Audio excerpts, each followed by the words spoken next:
Chapter 1. Introduction to computers, programs, and Java. We're going to talk about the hardware, not quickly inshallah yani. Inshallah we will get to the first Java program that we see. Alright, what is a computer? A computer consists of CPU, memory, RAM, hard disk, floppy disk. This is old. This is an old book. Does anyone know what a floppy disk is? Does anyone see it? Yeah, you know about it? The square. Yeah, we used it before CDs, before CDs. No one uses it anymore to store stuff. Type. Monitor, printer, communication devices. Okay. CPU. CPU stands for Central Processing Unit. Brain of the computer. It's the device it's the part of the computer that actually execute the instructions when you write the code. Yes? Here next to accounting. Alright, so it retrieves instructions from memory, from RAM, and executes them. The CPU speed is measured, again, this is an old book. It's not megahertz anymore, it's gigahertz now. Mega means 1 million, giga 1 billion. Okay? 1 billion, billion. With 1 megahertz equaling 1 million pulses, so now it's 1 billion pulses per second. CPUs are much more faster than before. The speed of the CPU has been improved continuously. Very well. Memory. Say memory, say RAM, it's the same. What do we use memory for? It's the workbench of the computer. You never execute a program from the hard disk directly. That never happens. The program has to move from the hard disk to memory so that the CPU can fetch instructions from memory. So memory is to store data and program instructions for the CPU to execute. A memory unit, what is the smallest memory unit that the computer can deal with? Yeah, bit. Byte. Computer cannot deal with 1 bit at a time. 1 byte. 8 bits at a time. That's the smallest memory unit. Remember? We learned about that in SE100. A memory unit is an ordered sequence of bytes. Remember when we learned how to convert between binary and decimal, there are positions, they are ordered. Each holds 8 bits. Each byte holds 8 bits. A program and its data must be brought to memory before they can be executed. A memory byte is never empty, but its initial content may be meaningless to your program.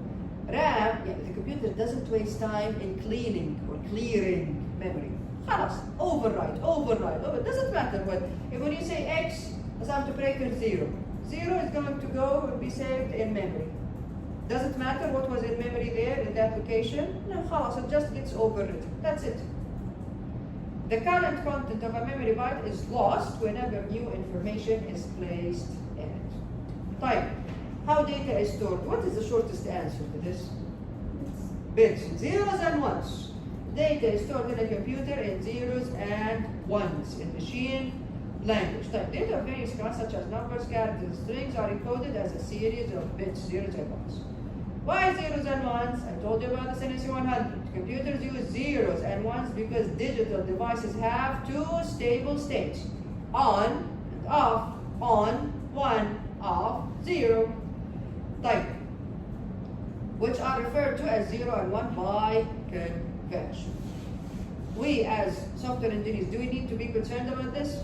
No. There are encoding schemes, each encoding, we learned about ASCII, we learned about Unicode. Each encoding scheme uses a set of zeros and ones to represent every character.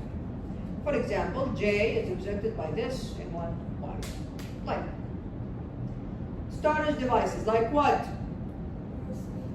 USB stick, that's it.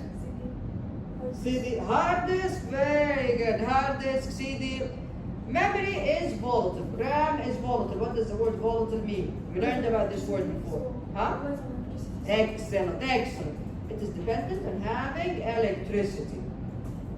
As soon as we lose power, everything in RAM gets basically erased. Type. So memory is volatile because information is lost when the power is off. Programs and data are permanently stored on storage devices and are moved to memory when the computer actually uses them. There are three main types of storage. Again, our book is a bit old. So we have disk drives, the normal hard disks. Floppy, no one uses floppy disks. CD drives, no one uses CDs anymore. Tape, wow. This is older than me. Tape drives, way too old. Like, what do we use now, other than hard disks? Or stick? Solid state drives. SSDs, very good. We use SSDs, solid state drives. We learned about that in SE120 as well. So anything online? The cloud in general. What is the cloud? It's basically a hard disk, huge hard disks, in remote servers. And a server somewhere remotely. And these servers service a lot of users at the same time. So a lot of people save their stuff there. Okay? But at the end of the day, it's another hard disk. It's not on your device, on your own device. Type. Input and output devices. Output devices, what do they do? What does an output device does? They Give you what? Huh? data output. Data. Any type of data? What data? What do you mean by data? Any data? Output. What do they give? And to who? Value returning. Value return. Could be. قاعد تفكر فيها من ناحية البروجرام. Just think of a device in general. I think it could be many things like. It could be many things. Output. Yeah? Because data can either be input or output. Understand why I asked you why? So, an output device, type. Can I say an output device displays output to the user? Display is very specific, yeah? Because we have audio method. We have audio. Audio is never displayed. An output device formats output and presents it to the user. It doesn't matter how or what format it is. It can be audio, it can be video, it can be photo, it can be image, it can be text or a piece of paper like a printer. Okay, so all of these are output devices. A monitor displays information, text, and graphics. The resolution and dot pitch determine the quality of the display in this case. What's the resolution? Remember screen resolution? Screen resolution specifies the number of pixels, picture elements, in horizontal and vertical dimensions of the display device.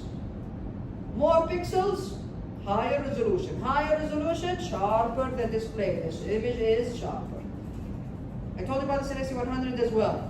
If you zoom in into a screen or a display, you will see these pixels. Tiny little squares. Yeah? Each pixel gets a color. And then you combine all of these colors together, here you go. You see the result. The resulting image. Type. A common resolution, again, this is old. For a 17-inch screen, for example, is 1024 pixels wide. Now it gets up to 2100 something, so when you add them together, it's 4K, it's 4,000, a little bit over 4,000 pixels together. Type. How can I change the resolution? Yeah. How can I change the resolution here? How? Where do I go? Display settings? From where? Huh? From the main settings. Main what? You type in search or you click on. Okay, easier way. Go to the desktop. This is the desktop. What is the desktop? This is the desktop, yeah? Right click.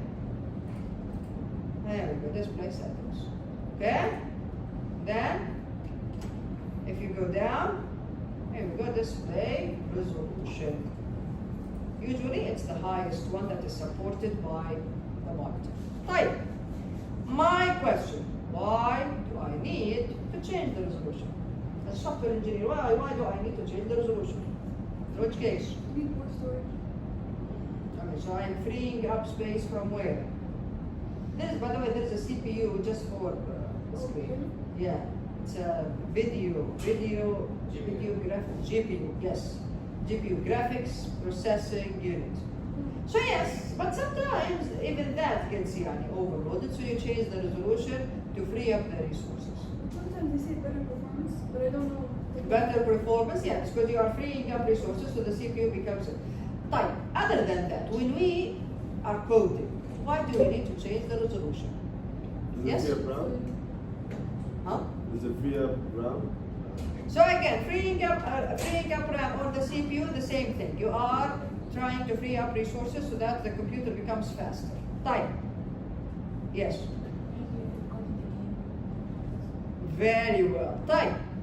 Now, why do we need to change the resolution? Because we need to know how our software, how does it look like on different screens. Again, when you start, inshallah, creating graphical user interfaces for your programs, for your software, something that the user can actually click on, okay, an actual app, you need to know, and you will see this also in web design, you need to know how it will look like on different screens. Like, who decides that? The resolution decides that. The resolution decides that. When you change the resolution, you can see, oh, okay, so if the screen is set to this resolution, it will look like this. Or on a phone, or on an iPad, or a tablet, or whatever. You keep changing the resolution to see how your software looks like, or your web application, or your website, how it looks like on different screens. Now you will see, inshallah, in other courses, depending on the IDE, we use PyCharm and SE100, we will use NetBeans in our course. Depending on the IDE, there is lots of IDEs that give you these tools. Helps you, yeah, they change the resolution temporarily to see how the software looks like on other screens, right? So this is why we need to know how we can change the resolution. Very well. Dot pitch. What is the dot pitch? The dot pitch is the amount of space between, so I have two pixels, two tiny squares next to each other. The amount of space, the margin, the amount of space between the two pixels is the dot pitch. It is measured in millimeters. If the smaller it is, the sharper the display. Means the pixels are sticking to each other. You understand what I'm saying? So the dot pitch is the amount of space between pixels, measured in millimeters. The smaller the dot pitch, the sharper the display. Communication devices. Who can give me an example of communication device? From your home. You have it at home. Phone. Very good. The router. You see a router that you get from STC Mobile, or maybe you bought your own. Yeah? That's a communication device. It allows computers to either form a network together or even connect to the internet. Right. Here we have a bit of like a history. Look at this, a regular model. This is old. Were you alive when, so back in the day, we used to, when we want to connect to the internet, first of all, every house had a landline. You know what a landline is? It's a phone for the house, huh? Not for a person, for the house, for the entire house. Like, do you still have landline phones now? Does anyone have a landline phone? Even my parents don't have landline phone anymore. Like, okay, so landline phones. So basically what happens is that the modem, when it starts working, you can hear a sound. Maybe you've seen it in the movies or something, okay? And it uses telephone lines. What does that mean? This means that the phone is busy. As long as you are connected to the internet, the phone is busy. The phone is busy the entire time. And this is how our parents taught us. Every time we connect to the internet, they knew. They just had to call the house. And that's it. Oh, it's busy again. You're on the internet again. Yeah. Fun days. Anyway, so the regular model. So that's the regular model. Uses a phone line and can transfer data at a speed up to, it's very slow, 56,000 bits, bits, not kilobit, bit per second. Then after that came DSL, digital subscriber line. It also uses a phone line, however, it was much faster than a modem. The speed is 20 times faster than a regular modem. Then a cable modem uses the TV cable line maintained by the cable company. A cable modem is as fast as DSL, and then it stops here, because the book is a bit old. Now what do we have? Optic fiber, yeah? Yeah, now optic fiber solutions. They are completely separate from phone lines, and they are the fastest. They are the fastest. They are used even between continents. No? They are fiber optic lines in the sea, yeah? In the ocean, yeah? Type. Now, what is the device inside your computer that is dealing with this communication, with the router method in your home?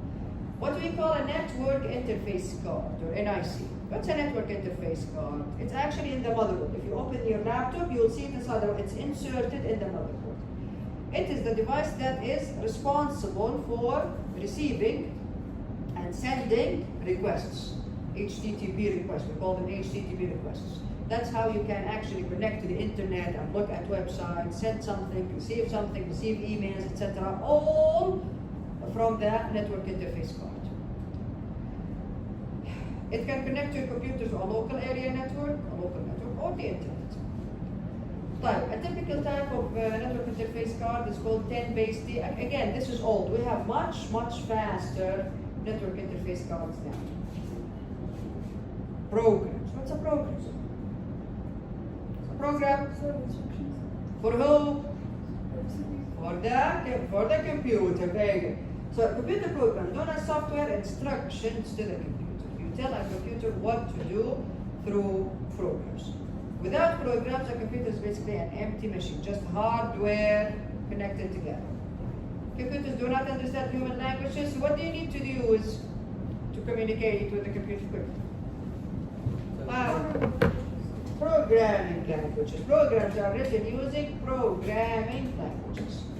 History again. What did we start with? Machine language. What is machine language? Bits, zeros and ones. Type.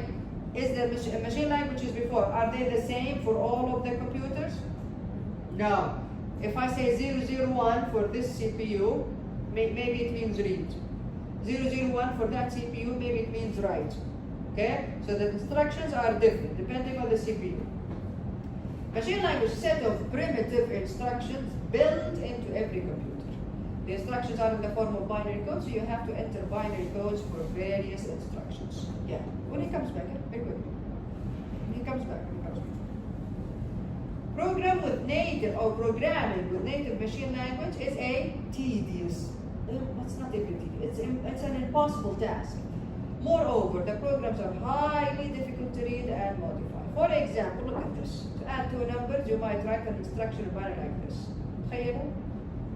Can you imagine me teaching you this? Do you think anyone would like to be a software engineer in this case? Yeah? Assembly. So after machine language, we have what? Assembly. Assembly languages were developed to make programming easier, a little bit easier, not even a lot. Since the computer cannot understand assembly, however, a program called what? An assembler is used to convert assembly language into machine code. For example, to add two numbers, you might write an instruction like this. This is much better than this. Yeah? So here we go. You write your code in assembly, and the assembler translates it into machine. And finally, what do we have? High-level languages. High-level languages are English-like and easy to learn and program. For example, the following is a high-level language statement that computes the area of a circle with radius 5. Now, this is a statement in Java. How did I know? Semicolon. Excellent. How did I know that this is a statement in Java? Because of the semicolon. Every statement in Java must end with a semicolon. Yes? Is it only in the method or always? Always. Always. Every statement in Java. A method is not a statement. A method is basically a construct that you put statements inside it. You call a method, the statements inside get executed. In Java, remember in Python, one statement per line, صح? Each line had one statement. No semicolons, no nothing. Java doesn't care about how many lines you use. Yeah, you can have 10 statements in one line. No problem with Java. It's not good, of course. It's not good design. It's going to be very difficult to read. But as long as there is a semicolon at the end of every statement, semicolon, semicolon, it will work no problem. Even if it's all in one line. If there's no semicolon, it's big syntax error. Your code is not going to be compiled. Fine. Make sure to read through this from your book, Popular High-Level Languages. We have old ones like Ada, Basic. C is still used today, by the way, especially in cybersecurity. C++, C Sharp, Go, Bool, Fortran, other old ones. Java came from C++, by the way. And C++ came from C, so everything really came from C. Pascal, Python is even mentioned here. And then also we have Visual Basic. Make sure to read through this from your book. If I'm going to ask anything about this, it's going to be in the form of a multiple choice question. Okay? Fine. Interpreting and compiling. Interpreter versus compiler. What's the difference? Interpreter translates line by line. Very good. Compiler compiles the entire file and then executes. Very good. Excellent. An interpreter translates line, so each line gets translated and then executed. Then goes to the next line. Compiler translates the whole thing into machine language, then the execution starts. That's why in Python, when you have like division by 0 or something somewhere in your code, but there are other statements before it, other print statements or whatever, you can still see outputs, huh? You can still see output until you reach the part where the error is. Then the program stops working. However, in Java, that's not allowed. It's not allowed. If your program cannot be compiled, you will not see anything in the output. Okay? Everything has to be translated before it can be executed. And this is what this slide is about.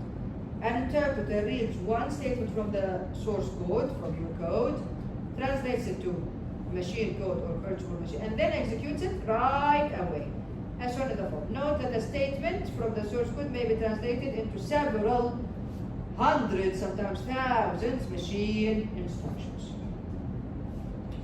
Compiler. Compiler translates the entire source code into a machine code file. The entire thing. Then this file gets sent to the CPU to be executed together. Now, in Java, this file is called bytecode. You'll see in a second. This file is called what? Bytecode. And I'll show you in NetBeans as well. Fine, operating system. Give me an example. It's an operating system. Okay. Windows, Linux, iOS, Android, Mac OS, Unix. There are there are lots, but these are the most famous ones. Operating system, program that manages and controls a computer's activities. Popular operating systems, Microsoft Windows, Mac OS, Linux. Application programs such as web browsers, like Google Chrome, or a word processor, like Word, cannot run unless an operating system is installed and running on the computer. From this illustration here, you can see the user, usually, most of the time, deals with application programs. Application programs deal with the operating system deal with the hardware. Application programs do not deal with the hardware straight away. Okay? The user can also deal with the operating system. Like when I change the resolution. What did I deal with? A specific part in the operating system. Okay? Why Java? Now, again, this book is a bit old. The answer to this question today, a lot of programming languages today have very similar characteristics to Java. Security, object-oriented, portable, distributed, all of those things. Like why Java is still the most important one today? Because Since it's old, it's very old, yeah, it's old, it has been maintained very well by hundreds of thousands of users, adding to their library, updating its security layers, etc.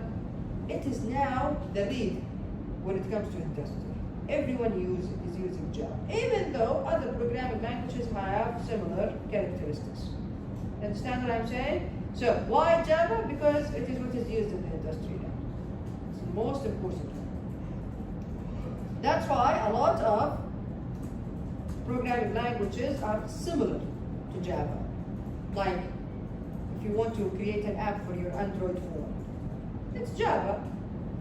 Tiny differences, but still Java. You want مثلا in a web browser, in a website, you use JavaScript مثلا to create animations, stuff that move on the screen, yeah, in the website. That's JavaScript. Again, the syntax is a bit different, but it's very similar to Java. Understand what I'm saying? When you learn Java, everything after it becomes easy. Oh, it's very simple. It's very, that's the thing. You learn Java, you use that even in learning other programming languages or other languages in general. It doesn't have a programming language, a scripting language. Scripting language like, for example, HTML or designing language. Understand what I'm saying? Yeah? Type. So why Java? The answer is that Java enables users to develop and deploy applications on the internet for servers. Yes, we use Java and servers to deal with the database, to deal with the logic behind. And for example, you know what? Let me give the example to the next slide. Desktop computers, you can create a standalone software that works on a laptop or a desktop computer, and you can also create an app on an Android phone, all with Java. The future computing is being profoundly influenced by the internet, and Java promises to remain a big part of that future. Java is a general purpose programming language. It is the internet programming language. Java can be used to develop standalone applications, applications running from a browser, applications for handheld devices, applications for web servers. This is a bit of a history of Java. James Gosling created it. He was working for Sun Microsystems at the time. I think then they changed it to Sun World.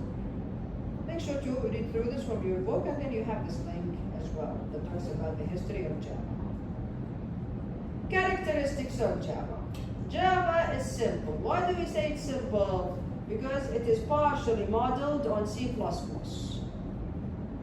but greatly simplified and improved. Some people refer to Java as C++ minus, because it is like C++, but with more functionality and fewer negative aspects. That's why they call it simple. It's not as simple as Python, for example, but compared to C++ before, Java is simple. Understand what I'm saying?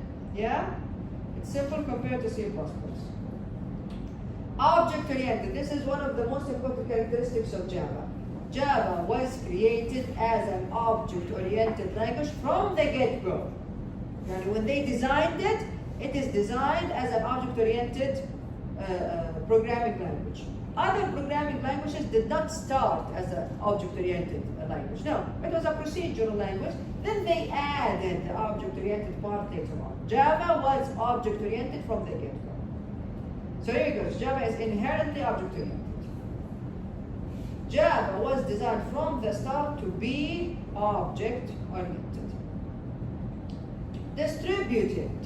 Distributed, when multiple computers are accessing and working with the same software at the same time. This software is basically on a server dealing with a database. So all of these computers are accessing the database at the same time. Java supports that. Java supports that. Like for example, me and Lee, we both want the same bag from the same website. The same color, the same everything. How is the computer going to deal with that at the same time? Understand what I'm saying? How is the computer going to keep the integrity of the database in this case when you have multiple users trying to get the same thing at the same time. This is what we mean by distributed computing. Java supports that. Java is interpreted. Right. How many of you did their lab this week? They cancelled that now. No, this week. Even this week. They sent another email. What? Who sent that email? Right now, sent it. What? Or maybe the physics teacher said she's going to cancel it for everyone, but she's not. Someone was going to be in so much trouble this week. Due to the ongoing. Cancel it out without letting me know? Okay. Maybe the physics. Maybe Now, physics, definitely physics. God. I was about to fire someone there. Alright. Now. So, okay. So, did you. Okay, very well. So, for those of you who haven't done the lab yet, you are going, inshallah, to download NetBeans. We used PyCharm last semester. We're going to use NetBeans this semester. But before that, you are going to download what we call the JDK. The JDK is basically Java language itself and the Java virtual machine, JVM. Okay? So what does the Java virtual machine? It is part of Java. What does it do? When you write your code, okay, in Python, when you write your code in a Python file, what is the extension of that file? Dot py. There you go. In Java, it's .java. Okay? So the source code, the code that you write, is saved in a file, whatever the name, .java. Good. Fine. Now, you want to run that file. What will happen? The compiler compiles your code. When the compiler compiles your code, meaning translates the code, it translates it to another file that ends with the extension .class. What? .class. This is a bytecode file. This is what we call it. Bytecode file. Now, what is nice about Java is that when you compile the file into the bytecode file, you can run it. You can run this .class file, the bytecode file. You can run it on any computer as long as the Java virtual machine is installed on that computer. Meaning you don't have to compile it again and again. In Python it wasn't like that. If I take your Python file to my computer, I have to interpret it, use the interpreter again. Why? I have a different CPU. Understand what I'm saying? In Java, no. Java has the Java virtual machine. If all of the computers have the Java virtual machine, they can use the bytecode file and run the program straight away without having to compile it again and again.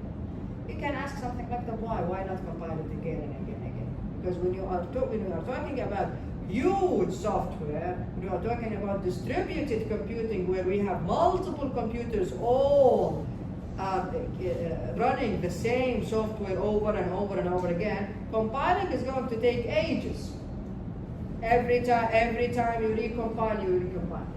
So the bytecode file, the .class file, if your computer, regardless of the model, regardless of the platform, regardless of everything, if your computer has the Java virtual machine, it can run it straight away without having to recompile it again. And this is a very, very important characteristic of Java. So the bytecode is machine independent. Doesn't matter. Windows, Mac, it doesn't matter. You have the Java virtual machine, it can run it. And can run on any machine that has a Java interpreter, which is part of the Java virtual machine, JVM. Java is robust, meaning the compiler can detect many problems that would first show up at the execution time. It's strict. That's what we say about the compiler of Java. The compiler is very strict. Yeah, why? Because instead of you having to deal with the program during the execution time, it shows you the problem beforehand. I cannot execute this. There are some issues here. So you fix it before you have to fix it during what? Runtime. Java is secure. It implements several security mechanisms. Java is architecture neutral. Here we go. I told you. You have the Java virtual machine, you can compile it once, you can run it on multiple computers without having to compile it again. Java is portable. They can be run on any platform without being recompiled. Java is multi-threaded. What is multi-threaded? You will see this inshallah in operating systems. What is operating system? What is multi-threading? Multi-threading is having the operating system, or the CPU in general, run more than one task from the same software at the same time. And you run multiple things at the same time from the same software. This is multi-threading. Java supports that. Of course, multi-threading saves a lot of time. Java is dynamic, it's adaptable. It has been maintained and updated for so long by so many people. Right, JDK versions, again, you'll download the newest one, unless you have a Mac. Who has a Mac and had their, yeah, which one did you download? 19. Oh, okay, good. So you're gonna download the JDK 19? Okay. And which version of NetBeans did you download? Oh, okay. خلاص أهم شيء الموضوع محلول يعني. Good. الحمد لله.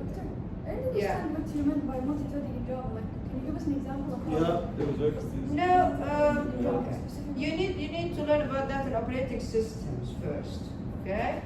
So don't worry too much about it. So in operating, it's a big topic in operating systems. An operating system, back in the day, the CPU couldn't run multiple tasks at the same time together. And are the tasks like Back. functions? Huh? Are the tasks like multiple functions? Multiple, like yes, you can think of them as multiple functions, or you can think of them as multiple programs. Multiple different programs, alright? Or you can think of them as from the same program. The same program is having multiple threads, meaning multiple tasks running from the same program. But the difference between multi-threading and multi-processing, is it that the multi-processing can be different programs, multi-threading is one file or one program with multiple functions? Well, okay. That's what I understood. Yeah, you can understand. Okay, again, some books make the difference. يعني they say that multiprocessing is different from multi-threading, and then other books don't care. Okay. They say it's the same thing, and you can call it whatever. As long as you understand the concept, it doesn't matter what you call it. Okay. Alright? So the thing is, so CPUs back in the day did not always support that. Okay?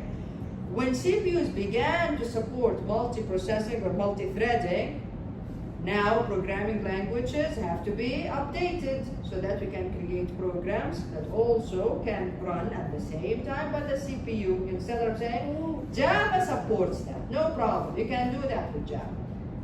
Alright? You have to, it's not an operating system, don't worry too much about this now. Alright? You'll understand it well when you learn about operating systems. Alright, so JDK versions, these are old. We will inshallah have, I think it was 23, JDK 23, the latest one. No? No? JDK 23 you had? You remember? 23, yeah. طيب, JDK edition. طيب, which idea are we going to use? NetBeans. Eclipse is also an option, but Eclipse is very heavy. Why? It looks nice. It looks nice, visually pleasing, aesthetically. We don't care about that. Oh, it's okay? nice, I'll download it. No. It will make your laptop very heavy because of the whole visual stuff. We don't care about that. Okay? NetBeans, much more faster, much more lightweight. Alright? Meaning easier to, so that you don't get frustrated and punch your laptop in the face. Alright, here we go. What is this? Huh? What's this? The first Java program. Listen.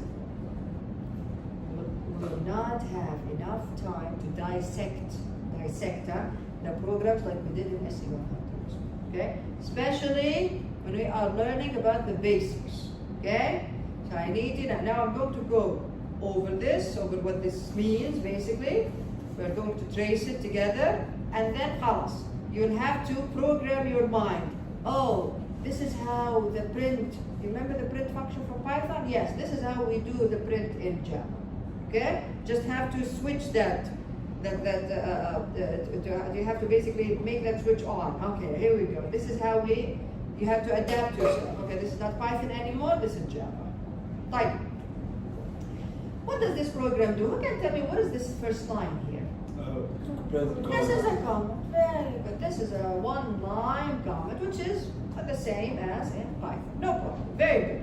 This program prints welcome to Java. Good. Now, as you can see here, if you remember from Python at the very beginning, we could, no problem, it was no problem. We could just have code floating around, no functions, no nothing, just floating around, and it could run, no problem. Remember that? Yeah, we cannot have that in Java. Java, we cannot have just code just running around, just floating in space. In Java, any code that you create in Java has to be created inside a class. Inside what? A class. That's why the first step here is for you to create a class. How you create a class? عادي, like this. Public. What does public mean? What does all of this? We're going to learn about it when we get to the object-oriented part. Yes? How do you say define? No, that's not it. And ما هي زي define. ما هي زي define. What's function? لا ما هي function. Class is not a function. Class is a container. You cannot have any code out just floating around like in Python. No, it has to be inside a class. Okay? Type. How can I create a class? Here we go. Public, all small letters. Class, all small letters. Then you put the name of the class. What is the name here? Welcome. Type. How do I know that the class begins? Braces. See them? Braces. In Python, we used what? Indentation. صح?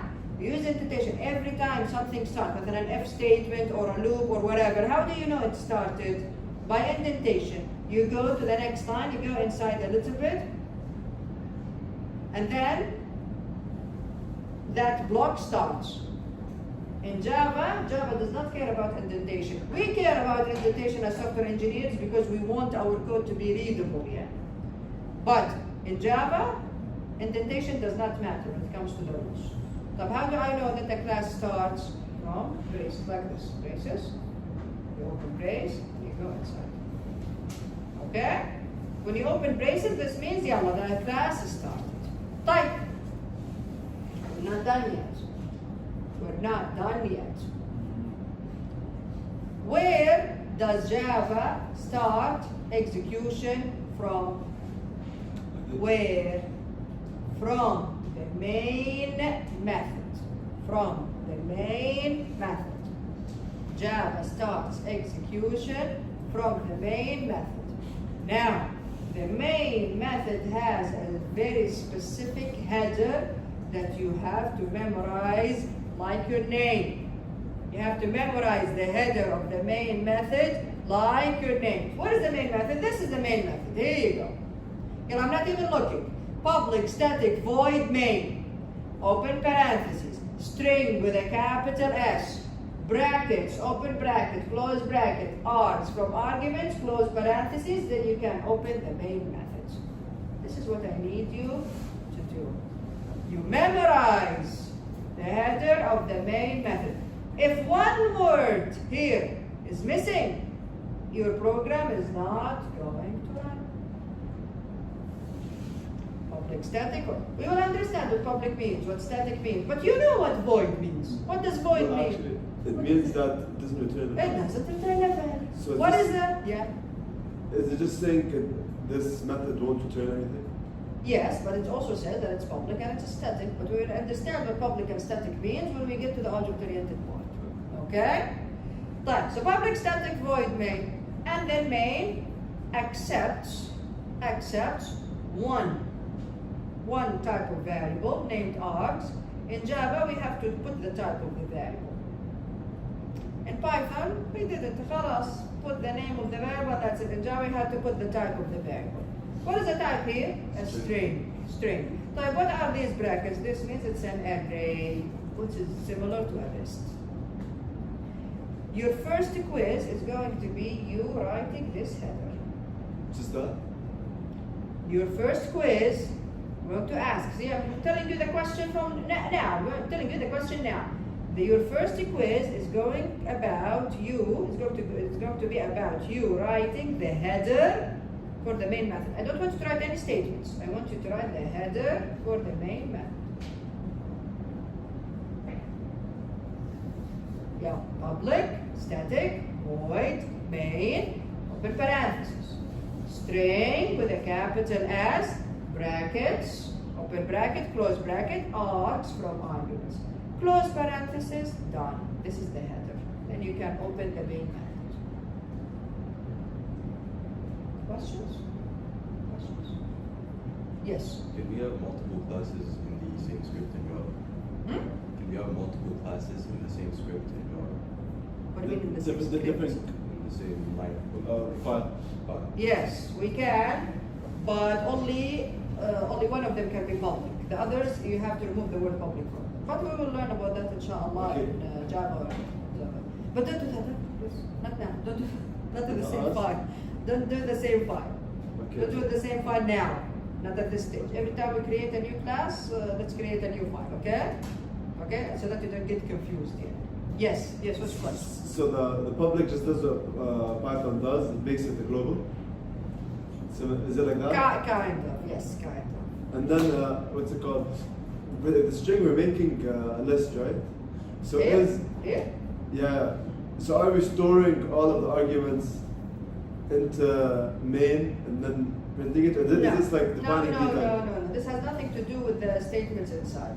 This here, again, we'll learn this about when we get to the object-oriented part. But this means here that if you have something that you want the program to start with from the beginning, you can send it to the main method and it will receive it in this array. So if I'm doing You can, for example, if you want to run this program from the command prompt, from the command line, see the black screen, you can actually send an array of whatever, or it will receive it as an array of strings. An array of strings here, and then the main method can use it inside. But we usually don't really oh, use it's like user input. Huh? It's like user input.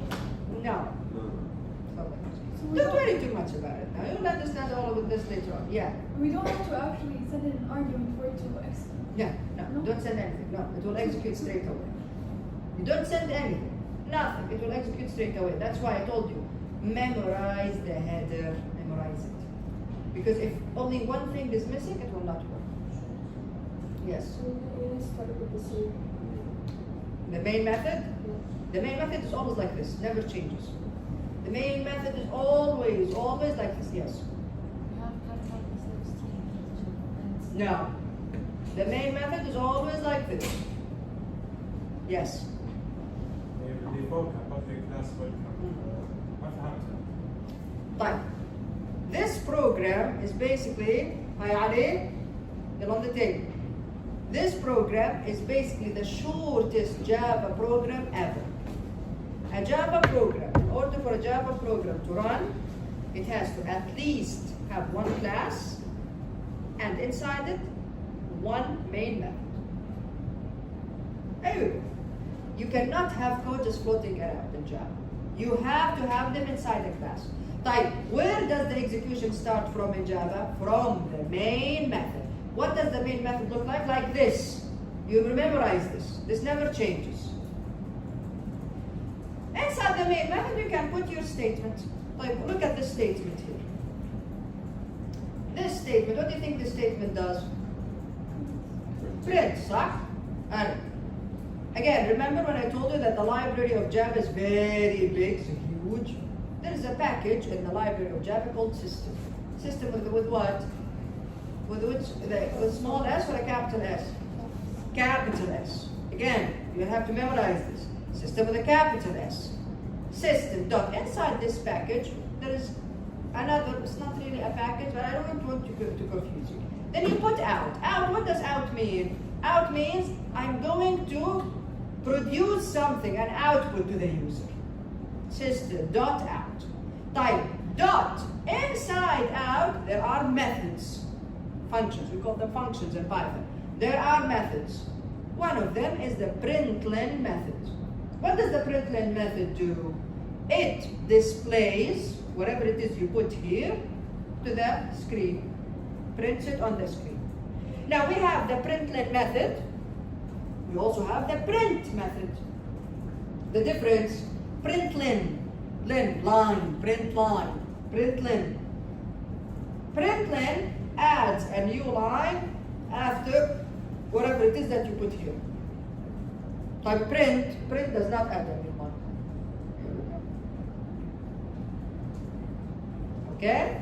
So this is how we can print something on the screen. System, SS capital, dot out dot println. Println adds a new line. After this, it adds a new line. Print does not add a new line. Just give me 5 minutes. 5 minutes. Can you? Yeah? Time.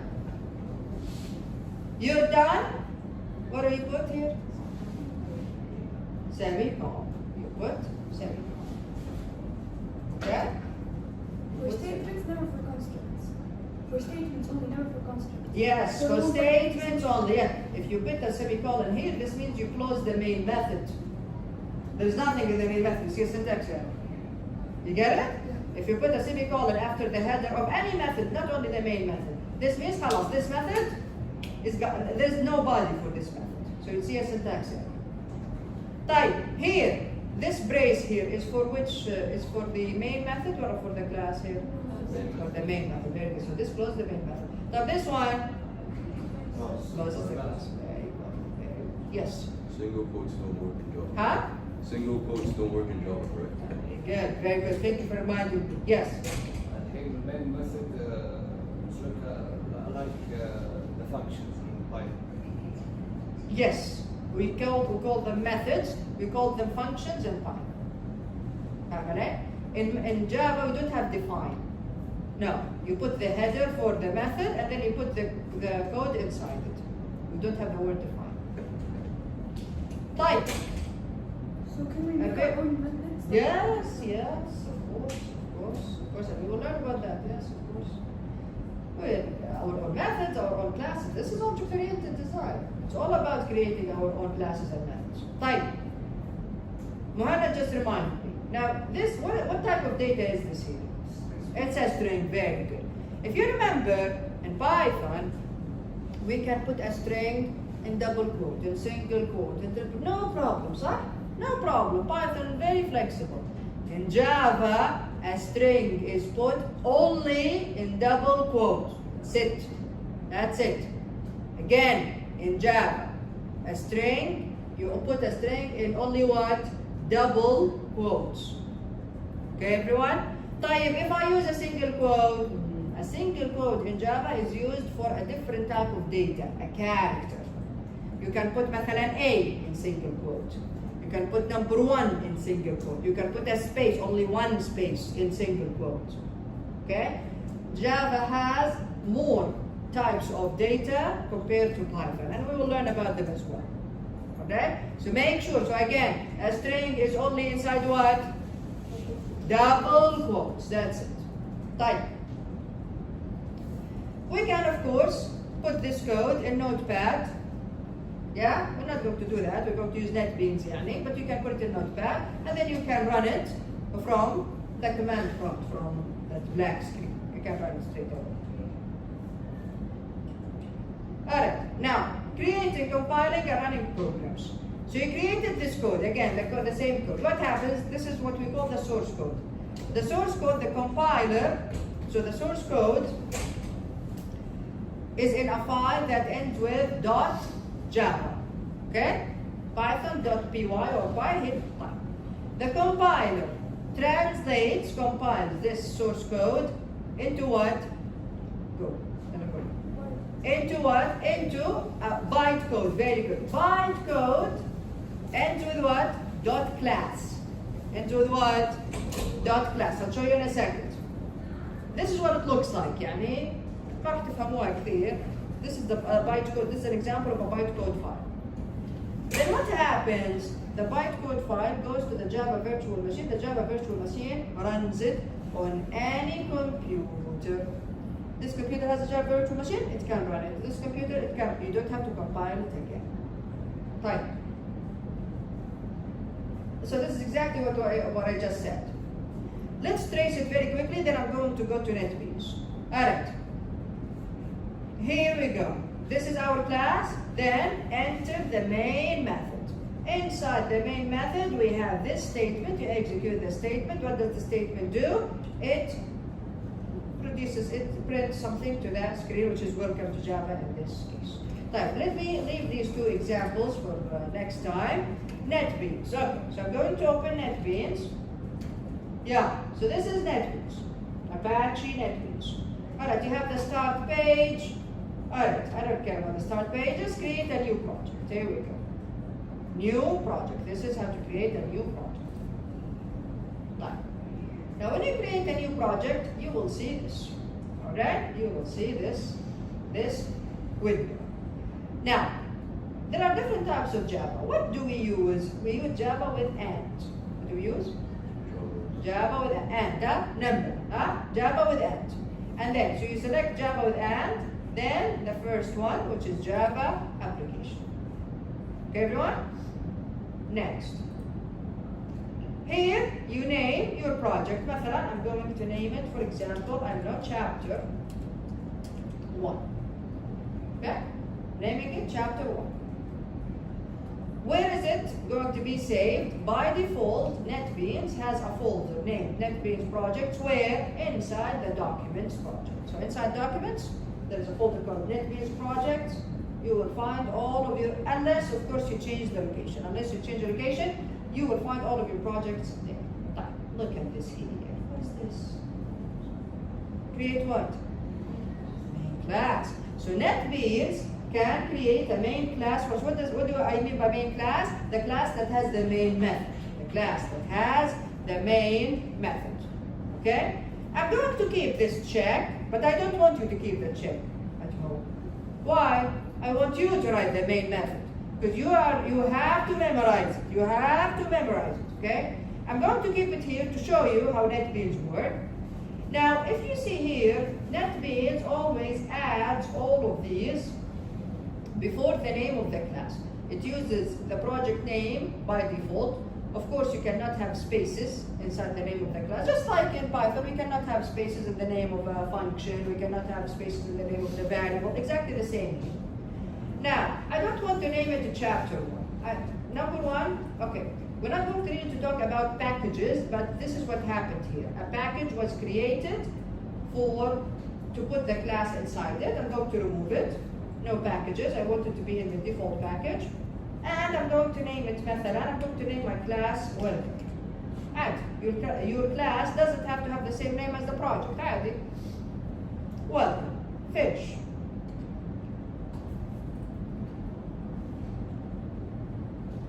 Alright. If you see here, under project, here we go, this is chapter 1. Under source packages, we have the default package here, the default package, because I removed everything. I removed the packages that were created by NetBeans. And then this is my class, see? Welcome.mean. Good job. Let's look at the file now. By default, it adds, this is a comment also in Java. These are comments, these are comments, these are multi-line comments. These are multi-line comments in Java. /star. We are going to go back and look at them. خلاص, I don't want all of this. خلاص, I'm going to remove all of this. There we go. This is my class. Okay. Public class 1. And then here we go. Start the class. Go inside the class. This is my main method. Again, we have comments before the main method. Type. This is my main method. Public static void main string brackets args type. Yes. Can we remove the comments? Yeah. No, by default. By default, I'm not sure. Maybe. Not sure. Now, the comments, by the way, are very useful. Why? Because software engineers always have their information at the beginning. If they use code from somewhere else, they put that there. They put links to their work. Okay. So the comments are useful. Right, here we go. So this is my main method. Yeah. I want to display something to the screen. Yeah. What should I do? Can I display something to the screen? System. S is what? Capital. System. Dot mean out. See, we have in. We have out. Out. I am producing out. Out. Dot. Very good. See here, print. We have lots of different versions of print. Print that accepts a string, print that accepts a boolean, print that accepts a character, etc. And then we have println. We have printf. This accepts formatting. What else do we have? Okay, so print. Let's say println. Println. Open. Here we go. See the semicolon. Semicolon was added by default. By what? By NetBeans. I don't want you to get used to this. I want you to get used to actually writing the code by hand. Alright, remove it. See the red line? Type. Between parentheses, I'm going to have a string. So what type of quotes? Double quotes. Welcome.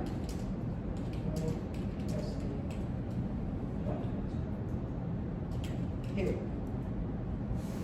Type. Let me run the code. Run. Here you go. This is the run button. There you go. Welcome to SE120. When you run your code, the compiler compiles everything, translates it into bytecode, and then it gets executed. Type. What if you don't want to run the code? Maybe you only want to compile it. What do? You see this one here? Build. See it, Hadi? Had it compiling only without running. Okay? So if I do this, it will just build it. Okay. Alright, if you click this one, it will just compile your code. Then what happens exactly? Look at this. If I go to the file section here, the file section shows you all of the files on your computer. All of the files of the project, of course. Look at this. Here, chapter 1. We have SRC, the folder SRC. SRC is short for source code. If you go inside it, you will find it. Here you go. You will find your Java file here. Where is the bytecode file? Again, if you remember, when the file gets compiled, it's converted to bytecode. .class file. Where is it? Go under build. You see it here? Under build, under classes. There you go. That's it. Welcome.class. This is the bytecode file that I told you about. If you take this file, .class file, you put it on any computer that has the Java virtual machine, that computer will be able to run it without having to compile it again. Questions? Yeah. Doctor, you mentioned that the main method can only be used for one class, right? So I didn't say the main method can only be used for one. I said, where does execution start from? From the main method. So it can be used in multiple classes? You mean multiple classes has the same main method? It has main method?